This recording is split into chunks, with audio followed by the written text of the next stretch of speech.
Hello, patrons of YouTube. This is the 69Z28, and today I'm going to be bringing you a product review of the Immersion Snakebyte PS3 controller. Now, there's some pros and cons with this, but ahead of time, let me go ahead and tell you that I put about 20 hours of gameplay into this thing, and it's mediocre at best. It's very, very, very poorly built. But let's go with the good stuff first. I mean, I'm not going to completely bash the controller just yet, but let's go with the good. I have really large hands. You can't really see it on camera, but I have large hands, and this controller fits very nicely to my hand. The ergonomics of it is good, and this controller must have been very, very good on paper, but not good for production. But as you can see, this right here is a deeper curve than a PlayStation controller, and the actual handles are a lot longer than a PlayStation controller.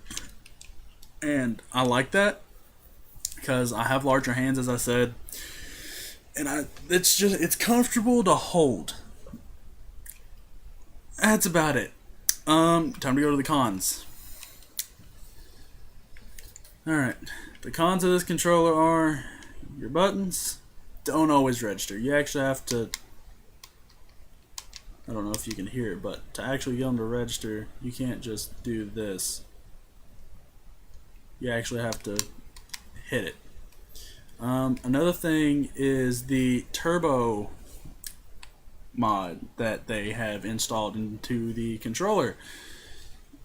It's one of their it's what they want to sell on this controller, is that it has a rapid fire mod built into the controller, and it's supposed to register 15 button presses per second. I got 5 button presses per second, and I've tried this on countless games. I've tried it on Call of Duties, I've tried it on Ghost Recons, I've tried it on just name a shooter, and I've tried this on there.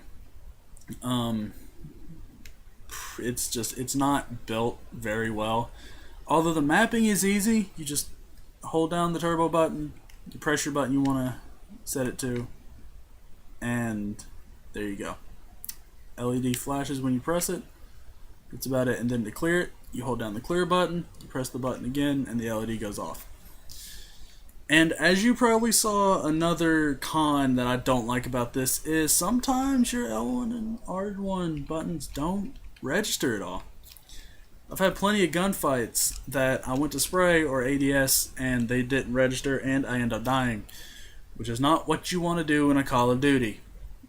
L1 and R1, no. L2 and R2, they do work, which is why I wish I could remap my buttons to be Xbox-ish and use L2 and R2 to aim down sight and fire instead of up here, because it feels odd to me. But I've gotten used to it on the PlayStation 3 DualShock controller, the base one you get with the system, and it's not good. I mean, I like the DualShock controllers. The base ones are good. This one is horrid. As I said in the beginning, this is mediocre at best. Another pet peeve I have with this controller is the joysticks. The joysticks. They'll do the job, but very poorly. Very, very poorly. You have to click it up in order to get an accurate shot, and even after that, sometimes it's just, they're bulky, they're really hard to move, they're really hard to use. And I went from getting 30 and 40 bombs in a COD to maybe getting 20 kills a game because of accuracy alone, and I waste so many rounds out of my mag just because I can't hit the guy. And I've played on PlayStation, I played Call of Duty on PlayStation for a while, and I don't have that problem with the DualShock 3s, but this controller, the accuracy on it is horrid. I would probably say that is about it for this controller. Again, it is the Immersion Snakebyte controller for the PS3 or PlayStation 3, depending on whatever acronym or full name. But I used to be an MLG, and my professional opinion of me being a hardcore gamer and a X kind of competitive player, which hopefully I'm coming back to in the near future on Xbox for Advanced Warfare. My personal opinion and semi-pro opinion on this controller is going to be, it's going to be a 3 out of 10. It's not that good. That's all I can really say about this, guys. It's not a good controller. Don't get it unless you absolutely have to.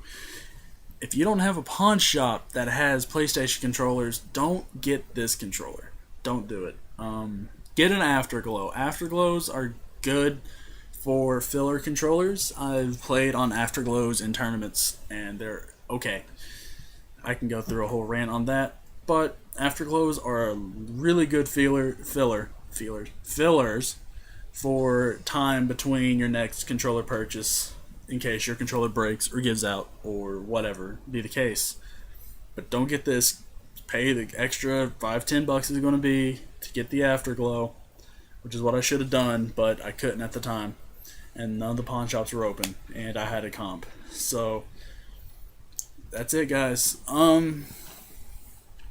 Remember, 3 out of 10. Don't recommend it. And before you guys sit and say, why am I doing this review, it's because I just want to keep you guys informed on what to buy and what not to buy. Thank you as always. This has been a Stay69Z28. I love you, community of the subscribers that I have. You can like, comment this video, and you can also subscribe to my channel, because I'm going to start updating this channel a lot more with videos. I promise. I've been through some personal stuff, so I couldn't post when I wanted to, but now I'm going to be set and okay to bring you some more content. So I'm going to let you guys go with that, and subscribe to the channel for more content. Goodbye, my friends. I'll see you in the next one.